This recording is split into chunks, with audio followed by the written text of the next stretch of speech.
Let's get into it. A couple Saturdays ago, Dave Chappelle was on Saturday Night Live, and his 15-minute monologue is probably, for me, his 15-minute monologue is the best 15 minutes of comedy that I've watched probably ever in my life. And by that I mean stand up. I thought it was brilliantly done. It was funny. It was classic Dave Chappelle. It was intelligent. It was all the things that you like about Dave Chappelle if you like Dave Chappelle. I thought his monologue was the best 15 minutes of comedy I've watched in either a long time or my entire life.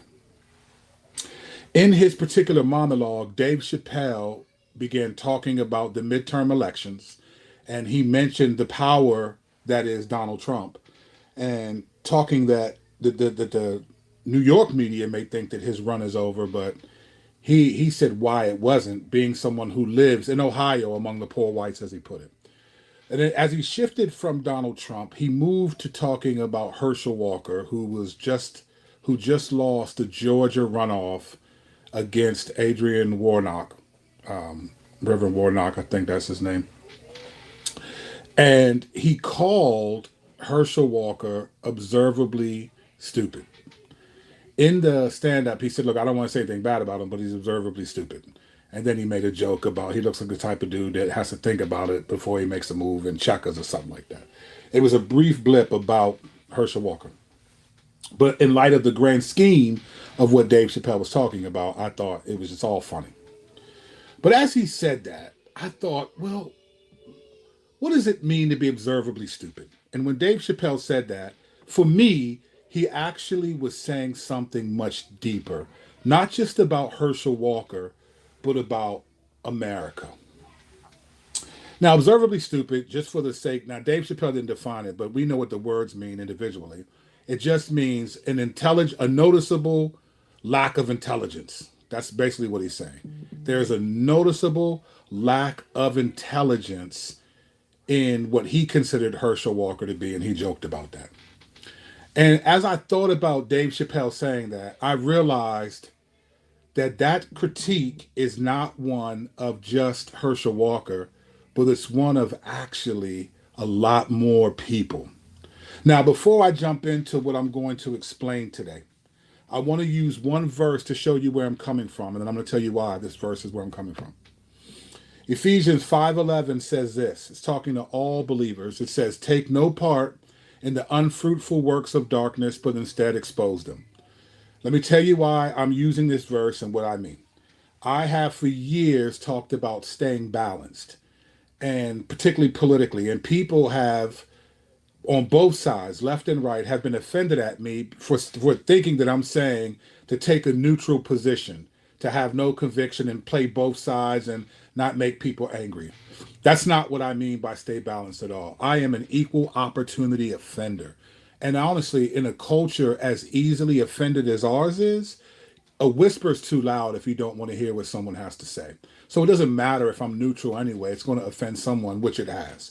By stay balanced, I've never meant have a neutral political position. In fact, I was never talking about politics. Stay balanced for me meant have the ability to apply this verse, expose the deeds of darkness on all sides. And there aren't just deeds of darkness on the left or the right, but they're everywhere. So for me, stay balanced has been the willingness to critique anyone and everyone because I'm a believer first, not a conservative or a liberal or whatever, or a black man or whatever second, right? I'm a believer first, and I want to apply this first. I'm saying that because I'm about to critique both the left and the right, and some of you are going to be offended because you hold to a political position. And the unspoken rule is if you have a political position, you cannot critique it, only the opposing political position. I submit to that rule, none.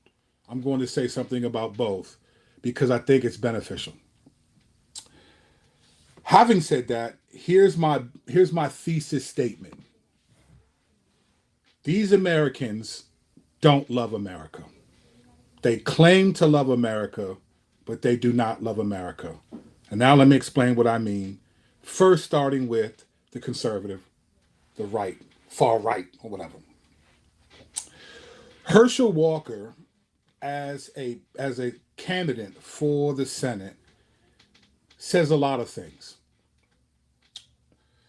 First, it says it's a statement of what the conservatives think a black man, and an intelligent black man, a black man who should hold office, actually is. That's what Herschel Walker represents. He was endorsed by Trump, and then others got behind him until a bunch of things started coming out about his life and about his campaign. In fact, there was a publication, the Daily Beast, who had credible information about his life that he was lying, began writing articles exposing these things, and they became somewhat of a covered up national story about Herschel Walker. Now, if you've seen Herschel Walker talk, you can tell it's very difficult for him to put together a coherent paragraph. I've probably, in just this couple minutes of a video, and I'm not making fun of him to make fun of him, I've probably said more coherent things without messing up than he has. He just struggles to communicate. We've known this about him throughout his NFL career. So my question is, why would the GOP put up Herschel Walker, a black man, to take the seat in Georgia? Why would they do that? My challenge with that, and I don't know everyone's heart, is to say this. This is an indication of how the conservatives see black men and what they think will appeal to black people. Herschel Walker, throughout the last 2 years, has publicly derided the black fatherlessness in the black community, made statements about being around fathers, being there for his children, him loving his children, and so forth, and all this. All of the typical conservative talking tropes about the black community, all the negative things, he's told that line. But this year, Daily Beast article released a couple of detrimental articles that were true about him having illegitimate children, that he lied to his staff, the people who were supporting his campaign. He lied to them and said that he didn't, until finally he was forced to admit that he has illegitimate children. This is concerning, to say the least, because here is a black man representing the conservatives, representing the family values. The conservatives are Mr. and Mr. Family Values, and you're promoting a black man who has a history of potential domestic violence. He has a history of lying to even his campaign staff. He has a history of not being that intelligent, one who can actually hold office. And he has a history of having illegitimate children, not having seen them for the majority of their lives, and yet is critiquing black people, black men in particular, for the fatherlessness in the black community. Herschel Walker, you are black, and you are a statistic of those who have created fatherlessness in the black community. Now, if you're wondering, how did Herschel Walker even get the nomination from Trump? Where does that come from? Let's hear it from his own words. This is a statement that Herschel Walker made about his relationship with Donald Trump. He was making a joke about Donald Trump's two of his children. And here's Herschel Walker in his own words. I don't know if y'all know that I've known Donald before he became the Donald. A matter of fact, little Ivanka and little Donald lived with me for a week for 5 years during the summer. Every amusement park, Disney World, SeaWorld, every place they went, I was the one to take them. I kept them for a week. So the intelligence of those two kids right there, not from Donald. Yeah, I'm with him. Anyway, I don't know if y'all know that. All right, so in his own words, he's known Donald Trump since before he became the Donald. And his two kids spent every 5 years in a row, a week with Herschel Walker. He's basically taking credit for raising them and jokingly saying he's responsible for their intelligence. That's hilarious, right? Because he struggles with demonstrating intelligence on his own. And I'm not saying this as a critique. I'm saying this as an observable fact. In his campaign against Adrian Warnock, they criticized him, the conservatives, because Adrian Warnock is currently in a custody battle, right? He's not accused of not paying child support, Now, this isn't politics. I don't care what your politics are. We're just talking about facts right now. He's not accused of not paying child support. He's in a custody battle, and they derided him, saying that about his family values, about not being there to provide for his children when he's in a custody battle. And yet you promote Hershael Walker, a guy who you thought had one child and he has four kids, four children. His son, Christian Walker, who became popular as a promoter of MAGA identity, right? And critiquing fatherlessness in the black community. After two Daily Beast articles this year came out in July, all of a sudden hushed up about that particular issue and has slowly drifted into the background. But this is Hershael Walker, the conservative black man that's going to come to Georgia, a state he doesn't currently live in. Not that you have to live there when you if you win the nomination. He was from there, he played football and all of that at Georgia. We get it. But this is a dude that you're promoting. This is what you think of black men. You could not find another black man who was qualified, who was had some level of intelligence, who had the family values that you say. You cared so much about getting the seat in Georgia that you promoted anyone, someone who's black, thinking that he would sway black voters, as if black people are dumb enough to not pay attention to how dumb he is. These people don't love the country. They don't love the country. They love power. And they love their understanding of the American dream. On Facebook, sometimes I'll do this on purpose. I'll ask a question to, and as if I don't know why, and I'll just see what people think. And I just said this yesterday on Facebook. How is the runoff between Warnock and Walker about racism when both of them are black? And here was one comment. I want to read the end of a comment that I've thought this for a long time, but I thought it was well said. It summarizes kind of what I've said. Here was his point. He said this. He said, "This is what the GOP thinks a black man is. This is the person they thought would be relatable to the black community in Georgia. Not someone intelligent, dignified, and honest, and they could have looked for someone with those traits. You can be a black conservative leader without being an embarrassment. But no, the GOP thought this incompetent fool was the right man to represent black people in Georgia. It's about race because Walker's candidacy was an insult to black people." This isn't a political statement for me. I'm not on the left. I've never voted Democrat in my life. So if you're a conservative watching this and thinking I'm woke, you're floke. That's a fluke. This is about being a believer and exposing the deeds of darkness on both sides. The conservatives do not love America. They love power, and they love they want the economic advantage. That's why all the arguments are over Marxism and socialism. But about 70 years ago, you know what it was over? Communism versus capitalism. It's always about making sure and maintaining privatized industrialization so that people can earn money, get tax breaks, and all of it. This isn't about anything but the color green. This isn't even about black. These people, these conservatives, do not love the country. Case in point. Last week, Donald Trump said that essentially, I'm paraphrasing, that because there's evidence of the government, Biden's campaign, telling Twitter not to publish pornographic pictures of Biden's son, which is against Twitter's policy anyway. That's the scandal. They would not publish these pictures. He said that should the election be overturned? I mean, this goes against everything. We should get rid of the laws, including the Constitution, right? Including the Constitution. I thought that's interesting because the conservatives are typically the people who consider themselves constitutionalists. I heard nothing from the conservatives when Donald Trump said that.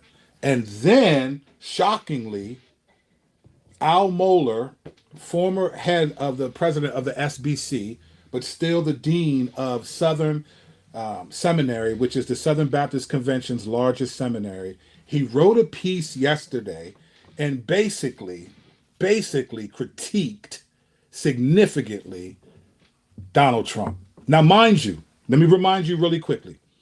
In 2016, at the Shepherd's Conference, at the end of the conference, Al Mohler, John MacArthur, and a couple of other people sat on stage, and someone brought up the political campaign at that time featuring Donald Trump as the head of the Conservative Party.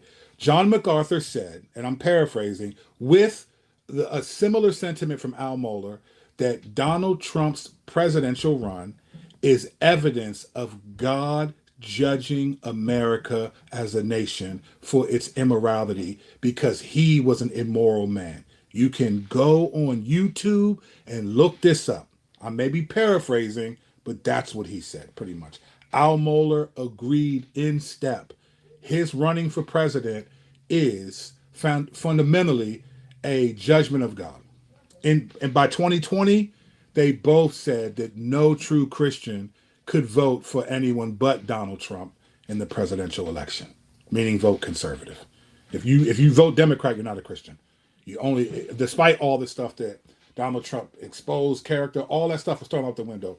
Trump had it seemed like he had Al Mohler and those guys in his pocket, and so much division happened because those guys were supporting him. And people are like, why are you supporting him though? Like, you can say okay, but you act like this is your man, like you grew up together. Well, 2 days ago, Al Mohler wrote a long article, or a brief, short article, about Donald Trump and his statements about the Constitution. And let me read just a portion of it. You can find the article online. Here's a portion of what he said. Excuse me. But there is another Donald Trump marked by, he's contrasting the two Donald Trumps.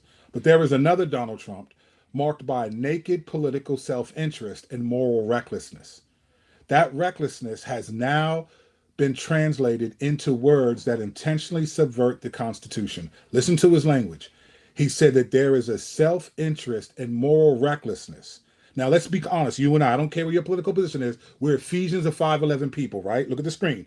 We expose the deeds of darkness. So just put off your political hat. Don't be offended. If you are offended, I'm sorry. But the Lord is going to expose everything, so you might as well take it from me, right? He's calling Donald Trump moral, reckless, and self-interest. Has Donald Trump changed at all? Donald Trump hasn't changed at all. For all the conservative pushback on black people about the way they're treated, all the victimization, Donald Trump is the greatest victim in this nation. Everything that happens to him, he's a victim. He never does anything wrong, ever. And you're calling us, people who say we struggle with rape, victims, victimology. To call him morally reckless, this guy has never changed. So Al Mohler's acknowledging that despite the fact that he has supported Donald Trump, he supported him as being morally reckless, but it's only until he mentions the Constitution negatively is now comes this article, this pushback from Al Mohler. This is interesting. I continue. Here's Al Mohler. This is also a subversion of conservatism. You simply cannot contradict the oath of office just after you demand that voters allow you to take it yet again. It is by no means conservative to call for the Constitution to be put on pause when we feel we have adequate cause. That would spell the end of conservatism in America, and the end of the Constitution would mean, in a very real sense, the end of America. This is ultra conservative Al Mohler on Donald Trump. Now, here's the funny thing. Most of Donald Trump's appointees, the people that he backed in the midterm elections, including Hershael Walker, did not make it. So there's all this pushback against Donald Trump. You know why? Because every conservative now is really feeling Ron DeSantis. And I got to be honest. I don't care if you don't like conservatives or not. He's a good candidate for the conservatives. The only other person that I think is good as him is the guy who, I live in Maryland, it's a blue state, but Larry Hogan was governor. He's been the governor. He's a Republican. He killed it. I'm sorry, he killed it. And you may not know this, but Larry Hogan was the spokesman. He was sort of the GM for the governors during all the COVID stuff who helped express things to the government. He was the chairman of all the governors in the country. My governor, Larry Hogan. He's a conservative, and this is a Democratic state. Maryland is right outside of D.C. He killed it. I'd vote for Larry Hogan in a moment. He killed it, but I don't vote anymore because it's too contentious. Back to what I was saying. This is now not an endorsement of Donald Trump, but it comes uniquely, coincidentally, at a time where people are now saying we need to leave Trump and get behind Ron DeSantis. And Trump didn't help himself by calling Ron DeSanctimonious, showing he's the same pompous dude from 2016 when he was mocking other candidates, calling him Little Marco and Pocahontas and all this other stuff. He hasn't changed. Al Mohler knew he was morally reckless back then, but now you have a better candidate to vote for. That may not be his motive, but it smells like it to me. These people don't love the country. Your conservatives that are constitutionalists don't love the country because they will put people in positions of power that have nothing and no right to be there. They don't care about the country. Donald Trump is not a conservative. He's a Caesar. All right. My critique needs to be bipartisan. The Democrats. These people do not love the country. They don't love the country. Let's be clear. In the 2020 election, there were tons of candidates that got there.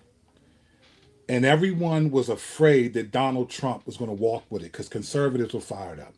He seized the moment with the deaths of George Floyd and all the racism stuff and the pushback. And when the defund the police came, he kept talking about he's the law and order dude. And everyone on the conservative side hated Black Lives Matter. And it just became whatever you think about race and anything determines your political destiny. All this stuff was happening. Donald Trump was working on the vaccine.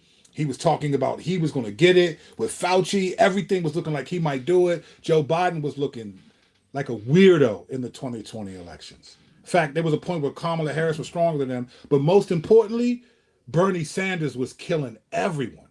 And they couldn't believe it. They couldn't believe that Bernie Sanders was getting more of the vote than Joe Biden. At that point in time in summer, July of 2020, no one heard a peep out of Obama. He didn't say anything about to endorse Joe Biden. Then right before the South Carolina primaries, Obama makes a statement, and he didn't directly attack Bernie Sanders, but he said pretty much said this, and I'm paraphrasing, but he made it clear who he was talking about. He said, look, Americans don't want everything that they have blown up. Americans don't want that. They don't want to throw up everything they have. They just want to live good lives and be able to provide for their families and their children. They don't want to give up everything and tear down all the structures that we have and rebuild something new that we've never had before. He was basically saying, we don't want to be a socialist country, man. We don't want to have free everything, no nothing.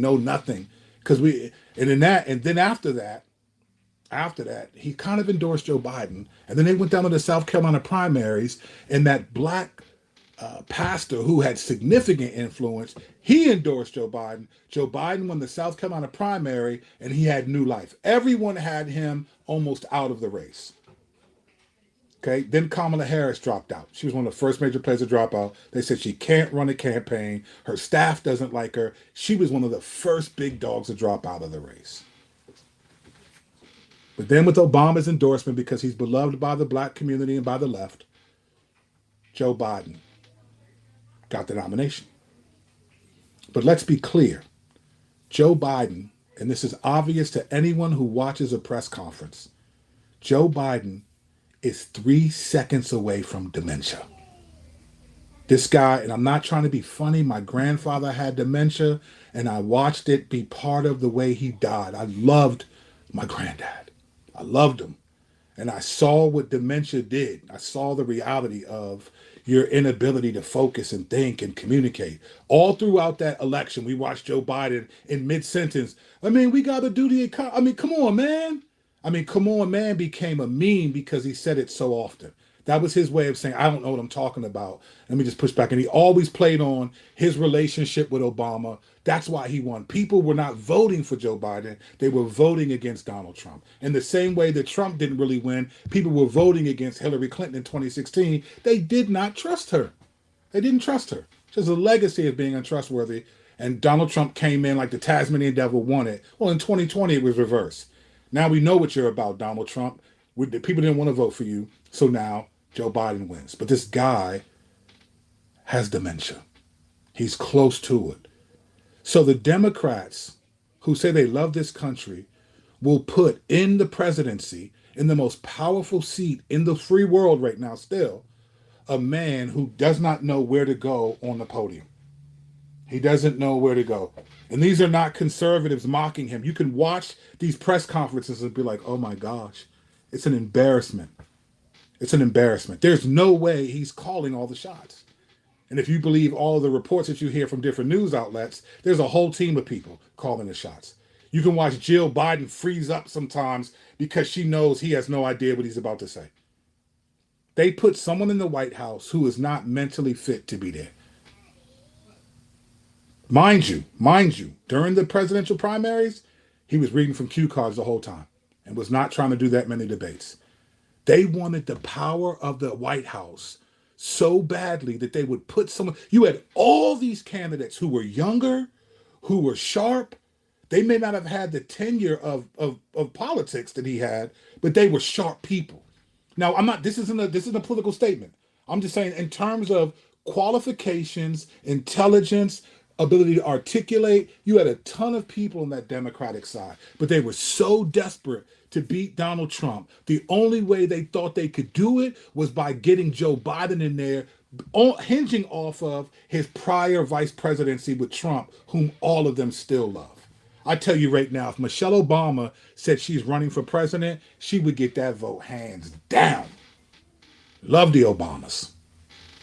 Joe Biden is the terrible president. I'm not blaming him. I'm blaming the establishment who put him there. They don't love the country, brothers and sisters. They don't love America. The Democrats, the liberals don't love it. The conservatives don't love it. They love their definition of America. They love the power that it gets them. But as a believer, my responsibility is to expose the unfruitful works of darkness. So I'm not woke and I'm not an Uncle Tom.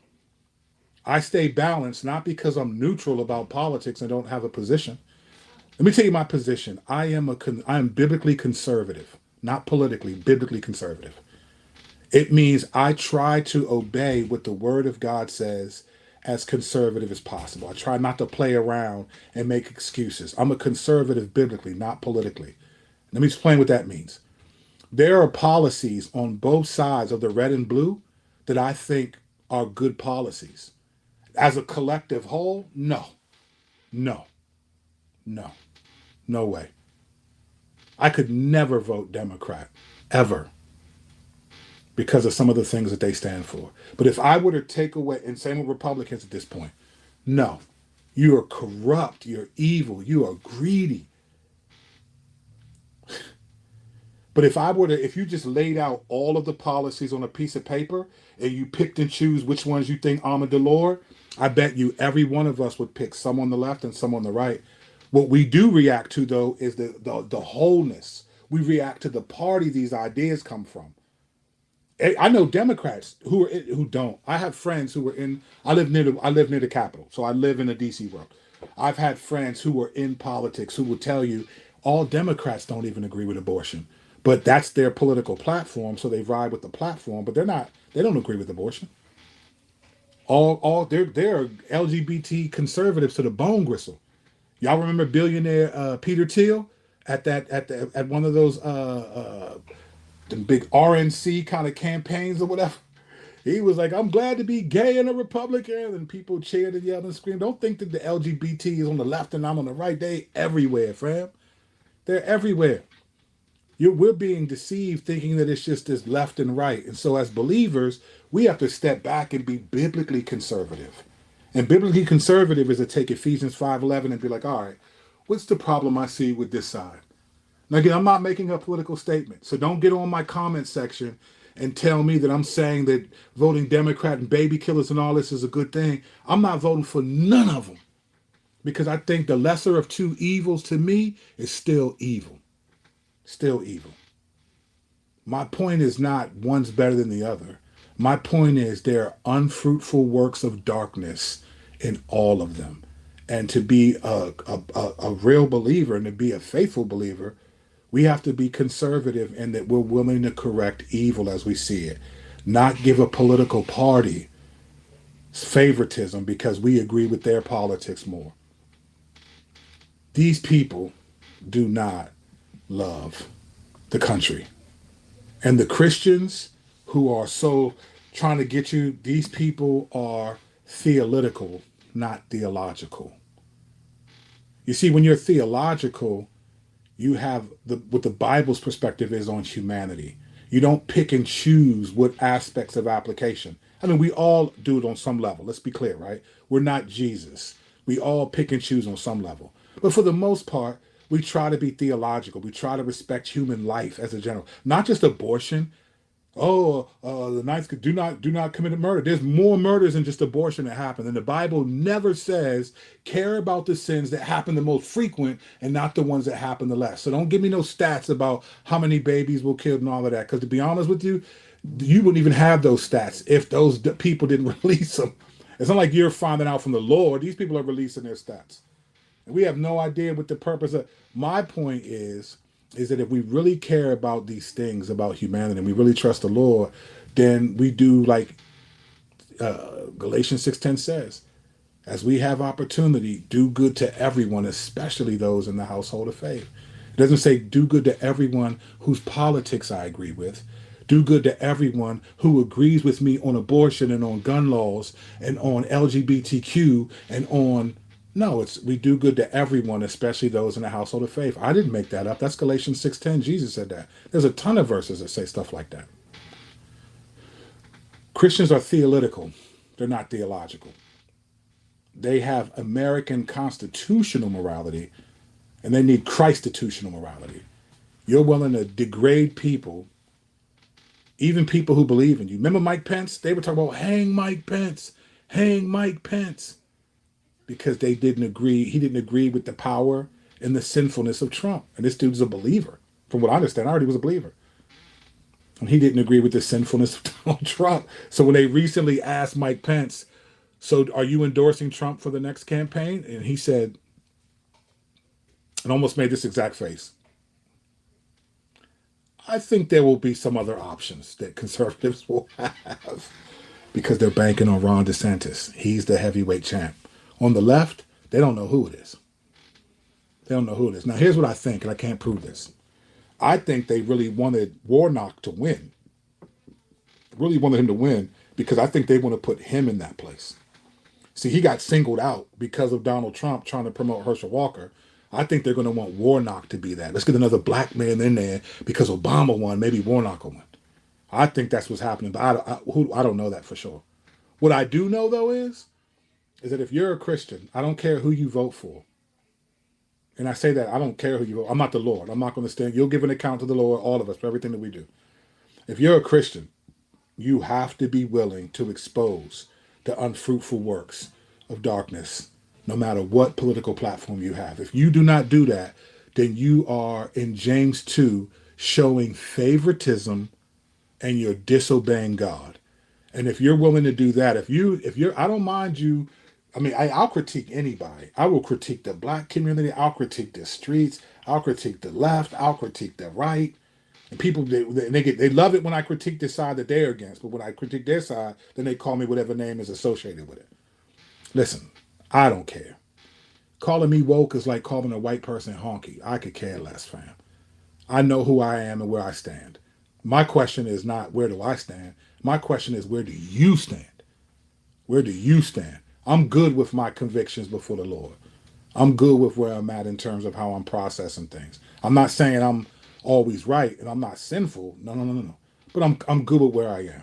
I'm comfortable enough that if I died now, I'm comfortable enough to stand before the Lord and have him evaluate me and not any of you who are offended because I won't staunchly attack other believers who may have a different political position than I do. I'm not doing that. But I am going to expose the unfruitful works of darkness, whether people like it or not, because that's a command. And I'm going to try my best not to show favoritism. And by favoritism, I had one dude, I'm going to say this and I'm going to end.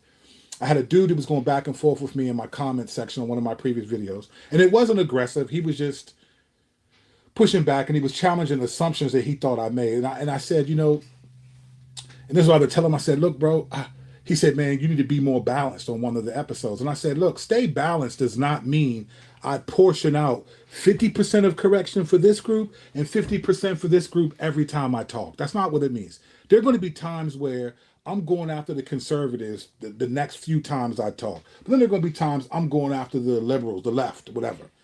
I'm not going to give a balance 50% here and 50% here. That's not what stay balanced means. Stay balanced is not that it's 50-50 whenever I critique. Oh, you spoke a little bit more about them. Stay balanced is I'll critique everyone. I'm not showing favoritism in exposing the unfruitful works of darkness, as Ephesians 5:11 says. I'm not showing favoritism. I'm not worried about me. My question is, are you though? Are you? I'm good with where I stand. Are you good with where you stand? And do you have biblical basis for what you believe? And I'm not talking about applying a verse or taking what someone else said. What verses govern the way you see things and the way you react to things? That's the question we all have to ask.